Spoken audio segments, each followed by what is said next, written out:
It was just after 10 p.m. when the sirens lit up her rearview mirror. Tamara's heart dropped. She'd barely made it through her second shift at the diner, her feet aching, her head pounding. She was almost home. But now, red and blue lights flooded her car. She knew exactly why she was being pulled over. The tail light.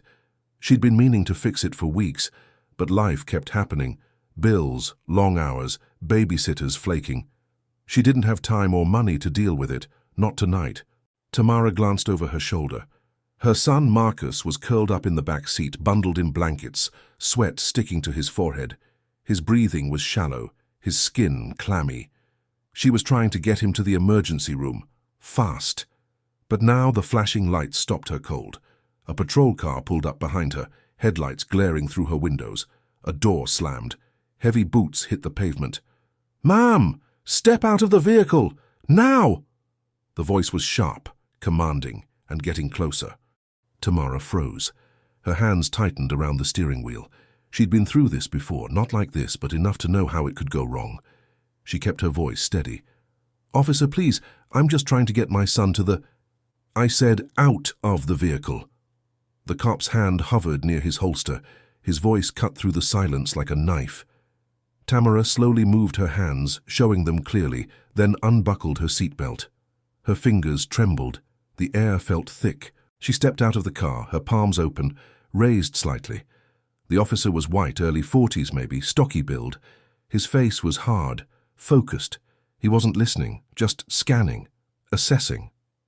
"I wasn't speeding," she said, her voice breaking slightly.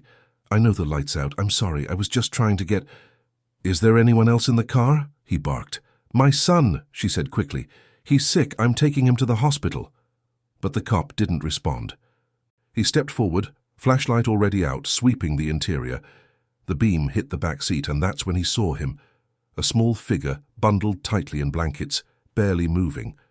The flashlight caught the glint of sweat on his skin, the way his chest rose and fell, erratic, uneven. The officer hesitated. For the first time his voice dropped. "How old is he?" "7, Tamara said. "He's burning up. He passed out. Please." The cop stepped back, eyes darting between the boy and his partner who had just pulled up. "We need EMS now!" he shouted toward the second cruiser. Tamara felt her knees weaken. She leaned against the hood, tears welling in her eyes. "I tried to call ahead," she said, her voice shaking. "I didn't think I had time. He just started burning up out of nowhere. I didn't know what to do." The officer looked back at her. His expression was different now, still alert, but not aggressive. More human. His hand dropped away from his belt. He opened the back door of the car and crouched down. "Hey, buddy," he said softly. "Can you hear me?" Marcus didn't respond. The officer turned to Tamara.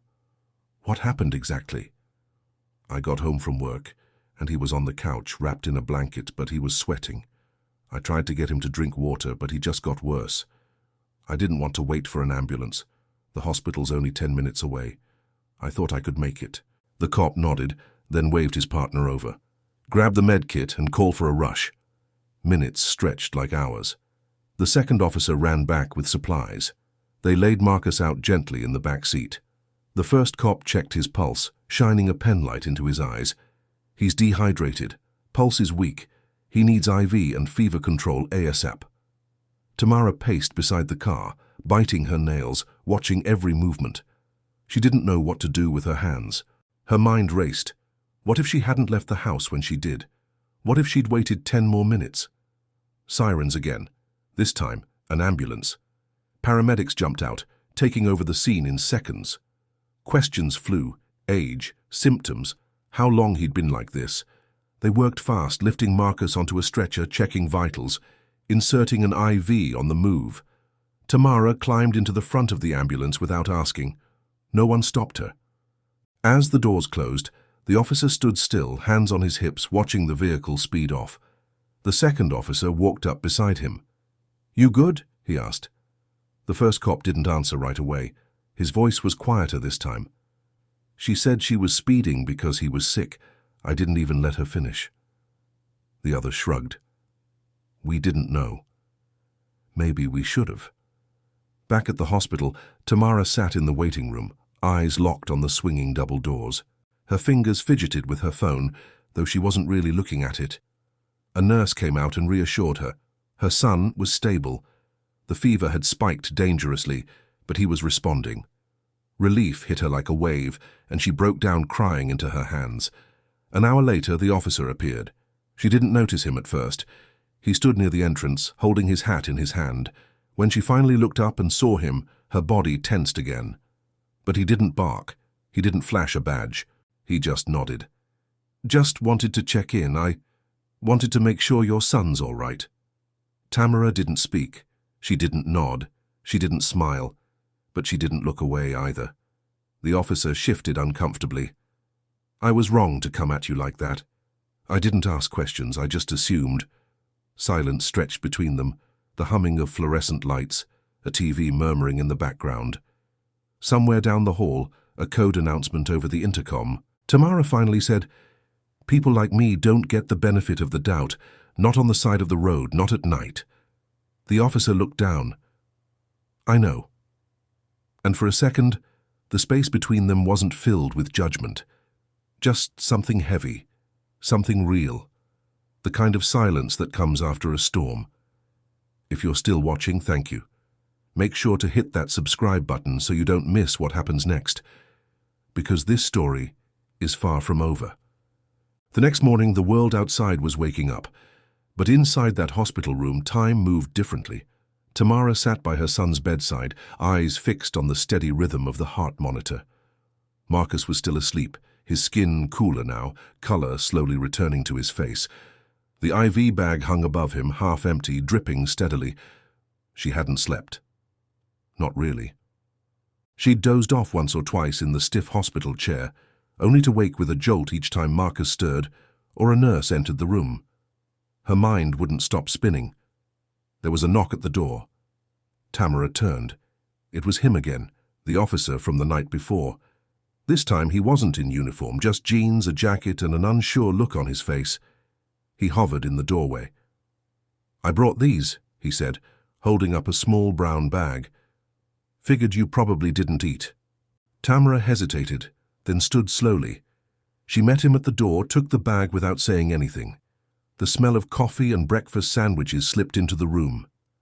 "I shouldn't have raised my voice," he said. "I didn't see what was really going on." Tamara looked at him, tired and raw. "You didn't want to." He didn't argue. "You thought I was just another black woman giving you attitude. Another traffic stop. Another problem." He nodded slowly. "That's probably true." Tamara clenched her jaw. "I was scared for my kid. You were scared of me." The silence hung between them again, but this time it wasn't sharp. It was reflective, heavy. He shifted his weight. "I've got 2 boys," he said. "One of them had RSV last winter. Got so bad we had to rush him in. I remember that panic, that helpless feeling." Tamara exhaled, but it wasn't relief. It was exhaustion. "That's the difference. You panicked, and people helped you. I panicked, and you pulled a gun on me." He lowered his gaze. "I know you don't owe me anything," he said, "but I want to do better, not just with you, with everyone." Tamara crossed her arms. "It's not about me forgiving you." "I'm not asking for that," he replied. I don't want to be the reason someone like you ends up in the news for the wrong reason. I got lucky last night. You got lucky. Your son—" He trailed off. Tamara looked back at Marcus. He was stirring now, eyes fluttering slightly. Her expression softened just for a moment. "He's strong," she said. "Always has been." The officer nodded, then took a slow step back. "If you need anything, here's my card." She didn't take it, but she didn't refuse either. He left it on the small table by the door and walked out. The door clicked shut. Hours later, a nurse entered with an update. Marcus was stable enough to go home by the evening. Tamara packed their things quietly.